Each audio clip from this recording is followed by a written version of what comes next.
નમસ્કાર મિત્રો ગેનીબેન ઠાકોરે ઠાકોર સમાજ માટે મોટો નિર્ણય લીધો। હું તમને તે વિડીયો બતાવું તેના પહેલા જો તમે આપણી ચેનલમાં નવા આવ્યા હોવ તો ચેનલને સબસ્ક્રાઇબ કરી દેજો અને વિડીયોને લાઈક કરી દેજો। તો મિત્રો ત્યાં વિડીયો જોઈ લો। આપણા સમાજ મોટા ભાગે જ્યારે હનુમાન હોય કે અંબાજી હોય કે ઢીમા હોય તો કોઈ બેન દીકરીઓએ એ મેળાના દિવસે ચાલતું જવાનું તમારે દર્શન કરવાના હોય તો ગાડી લઈને બીજા દિવસે થઈ આવવાનું અથવા આગળના દાડે જવાનું અને અથવા તો ઘરના પરિવારના સભ્યો સાથે જવાનું।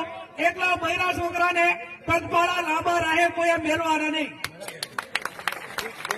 તો મિત્રો ત્યાં વિડીયો તો જોઈ લીધો હશે। તેમાં ગેનીબેન એવું કહી રહ્યા છે કે આપણી સમાજના લોકોને ગેળા હનુમાન દાદાએ ચાલતું નહીં જવાનું, ટીમા ચાલતું નહીં જવાનું કે પછી અંબાજી માતાએ ચાલતું નહીં જવાનું।